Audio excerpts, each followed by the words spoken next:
A votre avis, quelle série Netflix vue par plus de 142 millions de personnes, mettant en scène des personnes ultra violentes et pleines de dettes, peut bien être le sujet de la vidéo d'aujourd'hui? Vous l'aurez compris, aujourd'hui on va parler du jeu du poulpe, enfin de Squid Game, c'est beaucoup plus stylé comme ça. Attention, petit disclaimer, cette vidéo se veut sans spoil, il vous suffit d'avoir vu seulement l'épisode 1 de la série pour pouvoir la comprendre. Car aujourd'hui on va s'attarder sur l'un des premiers choix de notre héros, le carton bleu ou le carton rouge, un choix apparemment anodin mais qui pourrait en réalité s'avérer déterminant pour comprendre la psychologie et les inspirations de la série sud-coréenne. En effet, il existe une théorie expliquant que la couleur du carton tiré déterminera votre place dans le jeu. Le carton bleu pour les joueurs et le carton rouge pour les gardes. Alors, si cette théorie a largement été démentie, il en reste qu'elle est très intéressante et surtout d'un point de vue psychologique. Alors dans cette vidéo, et même si la théorie est fausse, on partira du principe qu'elle est bien réelle. Qu'au final, chaque personne présente dans le jeu est bien une personne fauchée, ne connaissant pas les autres et n'appartenant à aucune organisation particulière. La seule chose qui les différencie finalement, c'est la couleur du carton tiré. Seulement, est-ce réellement la seule chose qui les différencie ?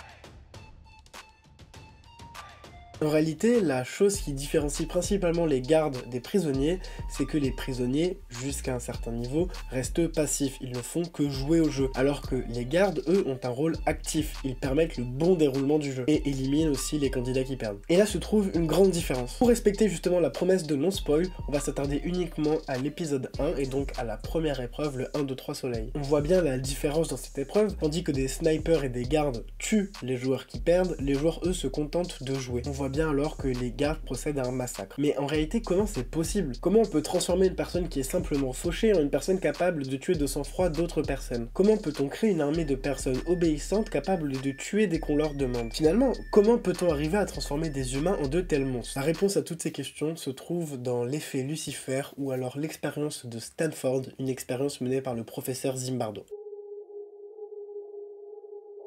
L'expérience de Stanford est une expérience scientifique menée dans les années 1971 aux États-Unis qui a été par la suite très controversée. Elle consistait à prendre 24 candidats sélectionnés pour leur moralité ainsi que leur santé mentale et à les mettre dans une situation carcérale en échange d'un dédommagement de 15 € par jour. 12 seront alors aléatoirement désignés comme des prisonniers et 12 seront alors aléatoirement désignés comme des gardes. Ça vous rappelle rien? De plus, les gardes sont tous habillés de la même façon. Un uniforme kaki, une matraque en bois et des lunettes de soleil. Pour résumer, on a donc des gardes choisis de manière totalement aléatoire, portant tous la même tenue pour accentuer la dépersonnalisation et la déshumanisation. Du côté des prisonniers, ils sont tous habillés de la même façon et on leur donne un numéro pour remplacer leur prénom. C'est dans ces conditions que l'effet Lucifer a été révélé.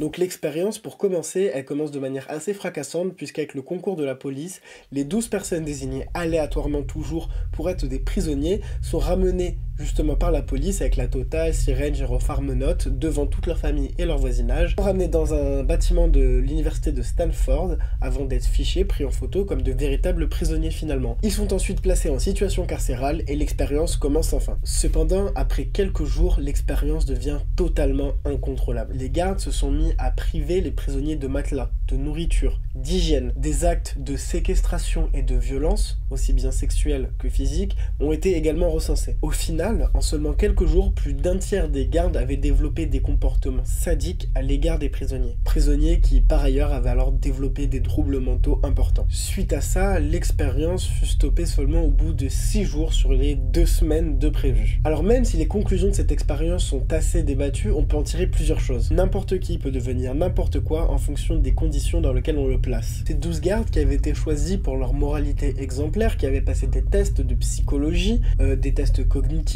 sont devenus de véritables tyrans, et cela en seulement 6 jours pour un dédommagement d'à peine 15 $ par jour. Alors imaginez ce qu'un humain est capable de faire, surtout quand il est fauché pour quelques milliards de won. Et c'est une configuration qu'on le retrouve à la perfection dans Squid Game. La déshumanisation des gardes et des joueurs, la violence qui au fur et à mesure devient banalisée et de plus en plus importante, mais également la dimension très expérimentale, le cadre dans lequel sont placés les joueurs est un cadre assez aseptisé, assez dépersonnalisé, qui accentue justement l'effet Lucifer. Alors finalement, vous pouvez totalement inverser les gardes et les joueurs, le jeu se passerait de la même façon, d'autant plus que l'effet de groupe très présent dans Squid Game reste également une déterminante majeure de l'effet Lucifer.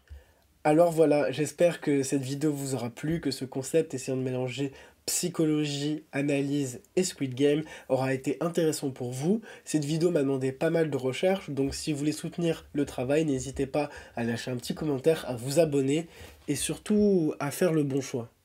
Le pouce bleu ou le pouce rouge?